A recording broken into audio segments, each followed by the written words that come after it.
Baik, Assalamualaikum warahmatullahi wabarakatuh. Kembali lagi di FD Channel. Pada video kali ini saya akan berbagi tentang cara memilih manajer investasi reksadana agar cuan dan juga terhindar dari penipuan dan juga terhindar dari segala bentuk investasi yang bodong. Oleh karena itu, untuk teman-teman yang masih belum subscribe, untuk silahkan klik tombol subscribe terlebih dahulu, dan juga jangan lupa di like, komen, dan juga di share jika video ini bermanfaat. Jadi langsung saja ke pembahasan. Ketika kita ingin membeli suatu produk reksadana, khususnya bagi pemula, tentunya ada rasa khawatir terjebak dalam investasi bodong atau investasi atau penipuan dalam kedok investasi. Jadi teman-teman dapat mempercayakan pada ahlinya, yaitu manajer investasi atau bisa disingkat dengan MI. Manajer investasi ini akan mengelola dana yang teman-teman tanamkan atau teman-teman investasikan pada produk reksadana sehingga dapat memberikan imbal hasil yang maksimal yang tentunya diinginkan oleh teman-teman. Jadi manajer investasi adalah salah satu agen penjualan reksadana. Dalam menjalankan kegiatan usahanya, manajer investasi ini wajib memiliki izin usaha dari otoritas jasa keuangan. Jadi mengutip dari laman resmi OJK, kegiatan usaha manajer investasi atau MI ini antara lain mengelola portofolio efek atau surat berharga dari nasabah berdasarkan perjanjian pengelola dana yang bersifat bilateral dan juga individual yang disusun sesuai dengan peraturan pengawasan pasar modal. Yang pertama, pengelola portofolio investasi kolektif untuk kepentingan sekelompok nasabah melalui wadah produk-produk yang diatur dalam peraturan pengawasan pasar modal termasuk reksadana. Yang kedua adalah kegiatan yang sesuai dengan ketentuan pengawas pasar modal. Jadi seperti yang sudah disampaikan saya barusan, bahwa manajer investasi tidak boleh sembarangan, sebab dana teman-teman ini akan ditaruh atau disimpan, diinvestasikan, itu harus memiliki legalitas dan juga memiliki izin secara resmi dari OJK. Sebab ini juga dana teman-teman juga taruhannya jika investasi atau MI ini dicap bodong oleh OJK nanti. Jadi selain itu, agar teman-teman tidak tertipu investasi ilegal dari perusahaan yang tidak bertanggung jawab dengan segala bujuk rayu atau juga banyak kan rayuan-rayuan tentang banyaknya investasi, tentang keuntungan, sehingga teman-teman tergiur semuanya. Jadi berikut tips memilih manajer investasi yang tepat. Yang pertama adalah cek legalitasnya. Cek legalitas perizinan di dalam website OJK ini. Jadi investasi ilegal masih menghantui masyarakat. Kalau tidak berhati-hati, teman-teman bisa jadi korbannya. Sebelum mempercayakan uang teman-teman pada manajer investasi, jadi teman-teman silahkan cek legalitas perusahaan manajer investasi tersebut terlebih dahulu. Apakah resmi, terdaftar, dan diawasi oleh OJK atau tidak. Jadi waspada juga dengan penipuan yang mencantumkan logo OJK seolah-olah punya izin resmi.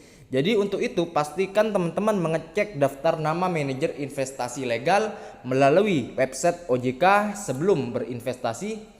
Jika tidak ada, berarti perusahaan tersebut bisa dicap dengan perusahaan atau platform yang ilegal. Yang kedua adalah lihat kredibilitas dan juga kinerjanya. Manajer investasi seharusnya dapat mengelola dan juga bisa mengelola dana investasi sehingga memberikan teman-teman keuntungan secara maksimal, bukan malah sebaliknya, bukan malah merugikan nasabahnya atau merugikan investornya. Namun faktanya masih ada manajer investasi yang demikian, yang bikin rugi dan juga yang bikin kehancuran di dalam berinvestasi bagi investornya. Jadi MI ini dikelola secara serampangan. Jadi penggelapan, banyak kan kasus MI yang melakukan penggelapan dana dan juga penggelapan dana investor, dan juga kasus yang lainnya yang bikin nasabah bangkrut atau investor bangkrut.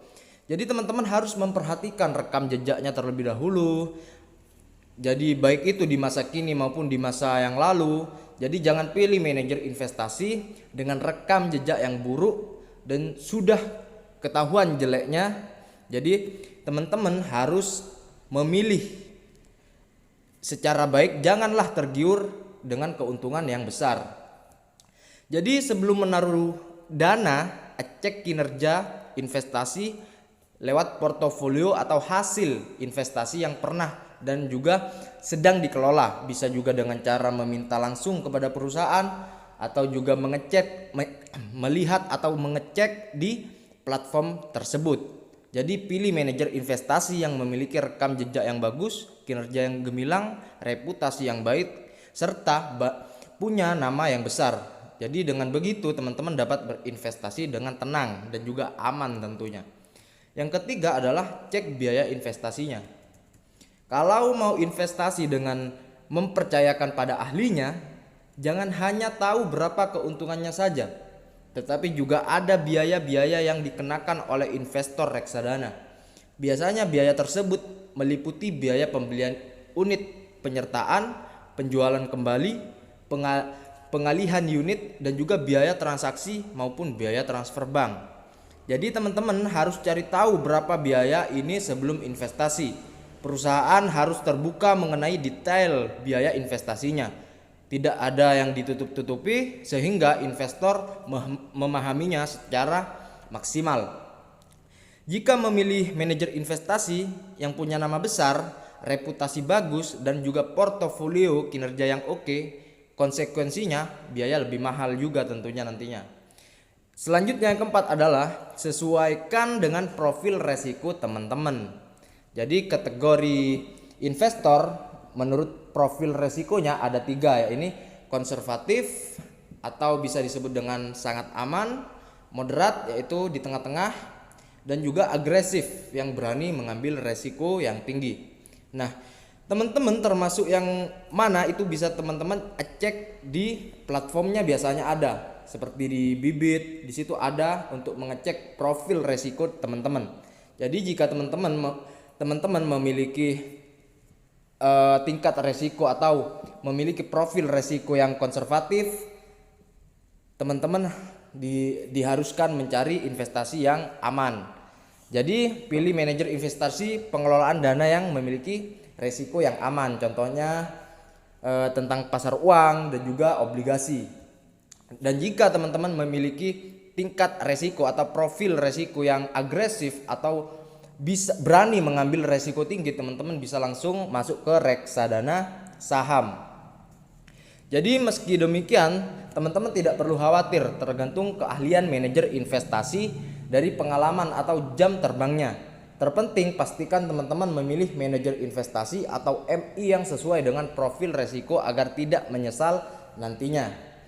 Jadi teman-teman sebelum berinvestasi reksadana, penting buat teman-teman mengenal seluk-beluk produk reksadana yang tertuang dalam fund fact sheet yang ada di dalam platform atau yang ada di dalam prospektus di dalam perusahaan tersebut atau MI tersebut. Umumnya dokumen penting ini tersaji lengkap secara online dan bisa teman-teman pelajari di masing-masing website atau manajer investasinya. Jadi baca teman-teman dan juga pelajari, baru deh teman-teman memutuskan untuk membeli produk reksadana tersebut yang akan teman-teman beli dan juga teman-teman pilih. Pastikan teman-teman juga melihat kinerja produk reksadana, nilai aktiva bersih, dan juga bank kustodian, izin OJK, hingga biaya-biaya investasi reksadana. Ya mungkin itu yang dapat saya sampaikan dan bagikan untuk video kali ini. Ketemu lagi di video saya selanjutnya. Kurang lebihnya saya mohon maaf. Jika ada pertanyaan, silahkan teman-teman lanjut di komen. Ya sekian dulu. Wassalamualaikum warahmatullahi wabarakatuh.